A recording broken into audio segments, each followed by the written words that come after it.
Hello, my name is Anand Kumar, and I am an associate professor of medicine specializing in pancreatic ability and third space endoscopy in the Division of Gastroenterology and Hepatology at Thomas Jefferson University Hospital in Philadelphia, Pennsylvania, United States. On behalf of all authors, I am pleased to discuss our recently published GIE manuscript entitled Role of Prophylactic Antibiotics in Patients Undergoing EUS-Directed Transgastric Interventions, EDGI, in Roux-en-Y gastric bypass patients, and EUS gastroenterostomy, EUS-GE, a multicenter study involving 6 centers from the United States and 1 from Italy.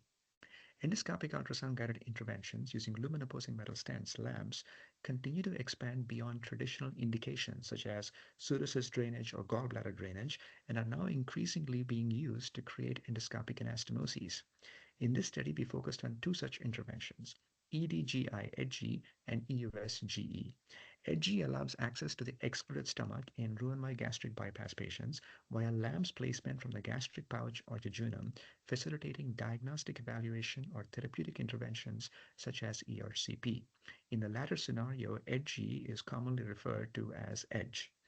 These procedures may be performed in a single session or in a staged approach.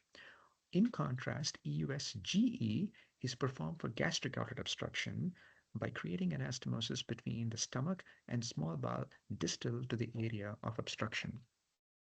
Although there is a theoretical risk of infection associated with traversing 2 luminal organs by the LAMPS catheter and the LAMPS stent, the true incidence of infection related to these procedures has not been well defined.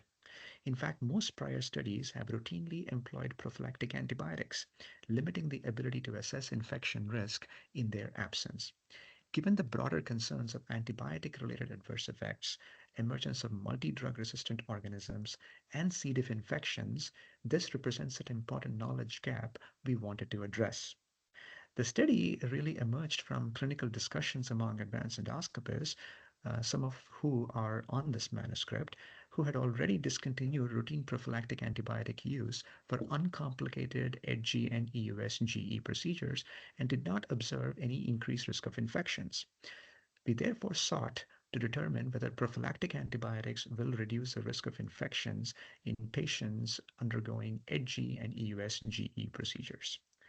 To summarize our study, I prepared 3 slides that I would like to share with you that will summarize most of the information in the manuscript. The study was designed as a retrospective cohort, has 6 centers from the US and 1 from Italy. We included only EUS, GE, and EDGE procedures, and those who had intraprocedural perforations we excluded because they already carry a risk of infection. Prophylactic antibiotics were defined as antibiotics given on the day of the procedure. Any antibiotics prior to the day of the procedure because of cholangitis or some other reasons the patients may be on antibiotics already were also excluded.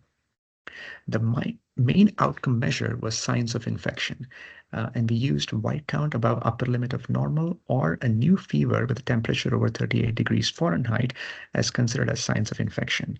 If either of these features lasted less than 48 hours, we define it as transient signs of infection, and if they lasted beyond 48 hours, we define them as persistent signs of infection. So we collected data on 263 patients, 147 had EUS-GE procedures, and 116 had EDGE procedures. Prophylactic antibiotics were administered in over half of the patients, 58.9% to be specific. Baseline features such as indications, age, ASA level, ascites presence, size of LAMPS, whether 15 or 20 millimeters, whether single or staged EDGE procedures, whether the LAMPS was fixed, whether LAMPS was located in the jejunum to stomach or stomach to stomach in case of EDGE procedures, whether LAMPS was dilated immediately after placement. All these features did not significantly differ between the antibiotics and no antibiotics group. Now, this is the bar graph showing the main results. The purple bar is for the prophylactic antibiotics group, while the blue-green bar is for the no antibiotics group. The first column is for transient signs of infection.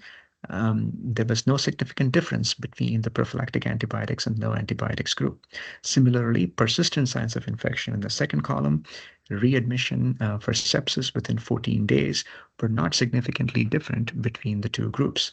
Numerically, in fact, the numbers were higher in the prophylactic antibiotic group compared to the non-antibiotic group. The length of stay as well as mortality also did not differ between the prophylactic antibiotic and no antibiotic groups.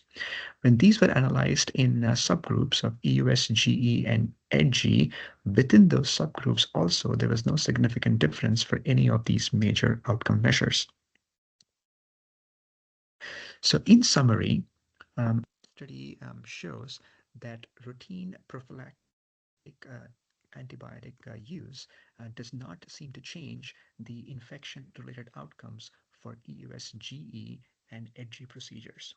Our findings align with existing practice patterns of some advanced endoscopists and provide objective evidence to support this approach.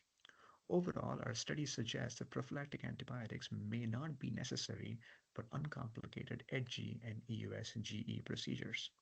I would like to thank GIE for the opportunity to present our work in this forum and encourage viewers to review our full manuscript.